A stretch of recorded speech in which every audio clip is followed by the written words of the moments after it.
Happy Epiphany, everyone. Welcome to Spiritual Enrichment. And thanks to Greg and Junia for taking leadership this morning on our topic. And Happy New Year, right? This is the first time I've seen you all since the New Year. So today's video should be very enlightening. It's about Pierre Teilhard de Chardin. Did I say that correctly? I don't know. Sort of. I'm not French, and so I don't have any adeptness at that. And it should stretch over 3 Sundays. Today, we're gonna watch a half, and then the next 2 Sundays, we'll watch smaller amounts so we can have discussion, because it's a full 2-hour video. And I guess we should start in prayer. Would you like to be with me in a spirit of prayer? Holy God, as we greet this new year of life with you and with each other here on earth, we are always keeping our eyes open for the new sparkle, the stars, and the visions that you have for us. And we are looking forward to watching about a visionary who I believe worked in your service, both in science and in theology. Help us be inspired by this man and his work, and help us carry that out with us for this whole new year. Amen. Amen. Yeah, thank you. Well, I thought that she was not going to be here today, so I said, "Oh, sure, I'll be happy to lead this group." What I wanted to tell you was a couple of things. We're not watch half of the film, but about a third of it, and then a third of it. It's a 2-hour film, and it was on PBS about Pierre Teilhard de Chardin, who was born in France in the end of the 19th century and died in about, I think, 1955 in New York City. He was a Jesuit priest, but he also was a scientist, which brings together science and theology. That's why I'm so glad that you're here, because this is something I think very important. I grew up in the woods, and I love nature. But I also grew up in the church. So the two have always come together for me, which is why I found this so very interesting. This man was both a Jesuit priest and a paleontologist. And he was not excommunicated, but not very well received by the Catholic Church because he believed in evolution. And the church said, no. Really? Not until about 1950 did the church agree that evolution took place. And the current Pope has said that both evolution and the Big Bang Theory are good and true as long as you include God in that. So what we're going to do is have 3 weeks of discussion. We'll be looking at most of this time we spent on this. And then I thought it would be interesting to ask you, what is your thought about God? Who is God to you? So think about that. And we'll talk about that if we have time today, otherwise we'll do it next week. Okay? How do you see God? I think most of us saw God when we were 3 years old as this white man in a robe with a long white beard up there somewhere. Do we still think that or not? So we will go ahead and start looking at this. This was on PBS. It's about 2 hours long, so we'll watch about the first 40 minutes of it.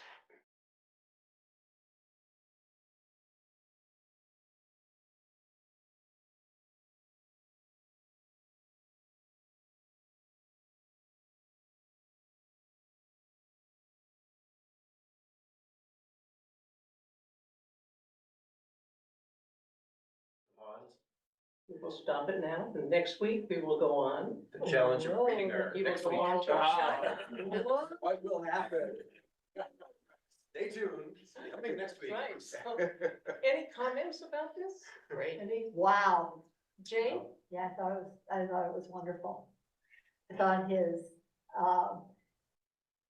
evolution of his own being and his own thought was really interesting, how he became his unique person and was not afraid to speak out with his own thoughts to the church that was at that time, to bring it to a different place. Eleanor? I want to thank you for introducing us to this film. I've never seen such a beautifully documented Yeah, documentary on a religious figure as this one. It's just miraculously well done. And it's just amazing to me how closed and really sensitive the Catholic Church was for 2,000 years until they had to shut We it can down. talk about that too. But we're all Protestants, aren't we? Yes, but, well, yes. Carol, did you have your hand up? Oh, I'm just taking it all in. I'm dying to read the book. I'm dying to see the rest of this and then read. I know, but I've seen this several times. You have to kind of absorb it all. You to do, really you understand do, what yeah, people are so, doing. I urge you, if you want to look at it, great, but wait a few more weeks, let us finish this discussion. Anyone at home? Any thoughts?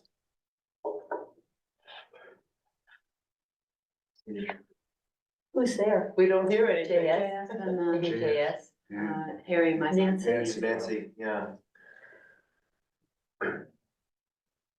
You know, one of the questions I have is, maybe we'll find this out, but is he the one that really has really undermined the idea of original sin?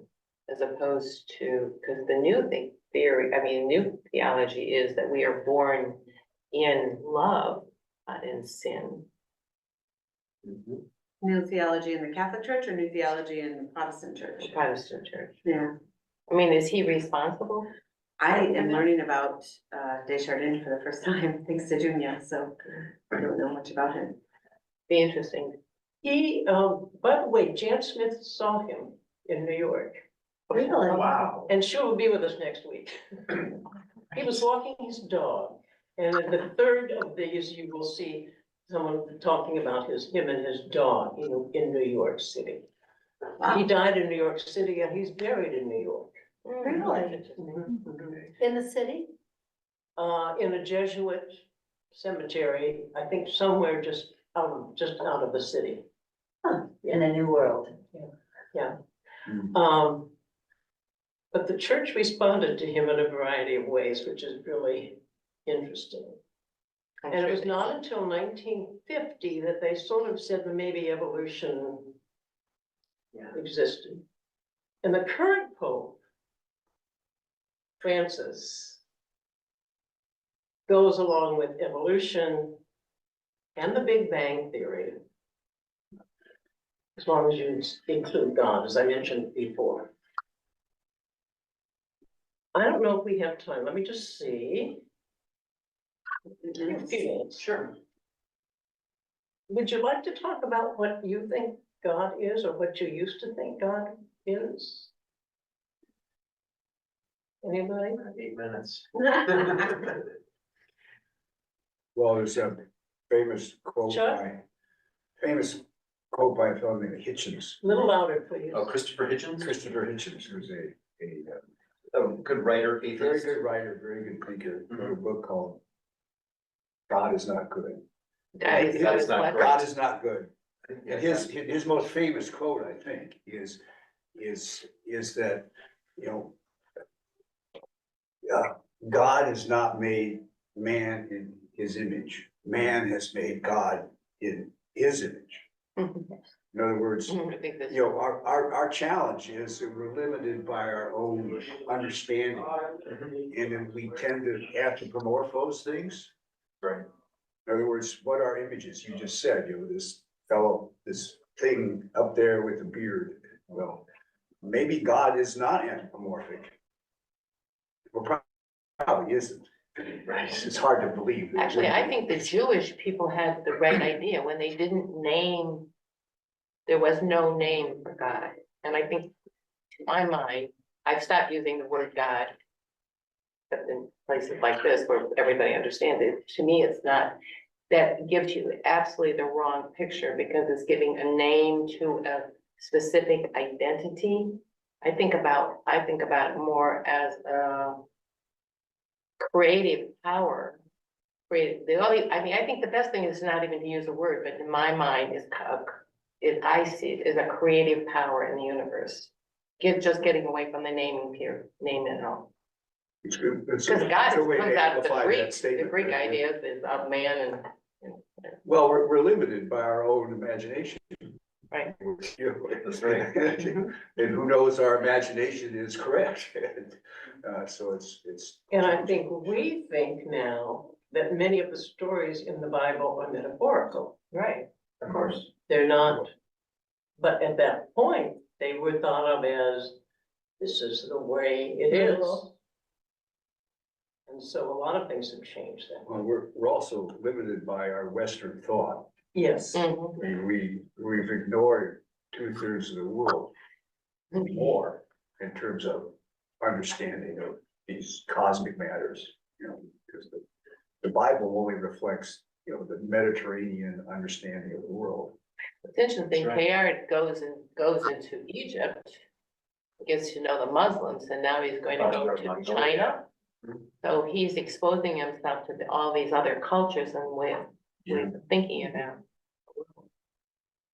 To me, Yeah. when you think about Africans and other people, their situation and their current A way of little life, louder, please. their situation and their current way of life help them determine that somebody who is living in poverty and striving for everything don't seem to think that there is a God who is making somebody live lavishly and they pining away in poverty. So they tend to say, there's no God, or I don't believe in your God. Meanwhile, we are the same people living in Ghana, in the same country. So based, and then me working and being exposed here, being able to work and go back and my money, the dollar goes up there and I be able to afford everything, I would say I have a God who is supplying all my needs. So it becomes kind of, I cannot compare what that person is, I cannot dispute what they are saying that there's no God to me saying I have a God. I don't know if I'm making any sense. Yes, Yeah. that's a lot of sense, thank you. I mean, where different people find this feeling or find Meanwhile, What they we are call all the same God. place. out of feeling grateful for the good things in life Mhm. or looking for a way out of the troubles. I believe, so science has proven that autism, there's very different things there. Yes. So when I see somebody who has an autistic child, I know it's something, but then somebody in Ghana who lives in a remote area says the child is obsessed with some kind of spirit or is caused by some kind of demon. Mhm. So they do different things, and it's hard for me to convince them that this is what it is. But I am privileged to be exposed to the Western world and known of sciences. So I can say that this can cause that.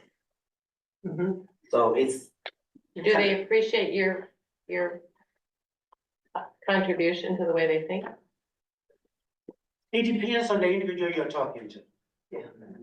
Because if they are getting help from you, I was talking to somebody and everything he's doing is wrong. He is a tailor. And I was trying to get him to do his job.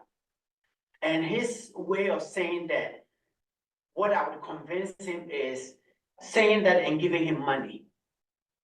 Meanwhile, you have a trade that you can do to, people have brought their things for, you can make those things and make them money. And you are saying that because you are telling me about your troubles, I should give you money. So a person like that, there's nothing I would say that will convince him that there's a God that He can't understand that he has these God-given gifts. he wants, right, he says that, telling him that what will work more is after I said what I said to give him money. When I've given you money before and you didn't use it.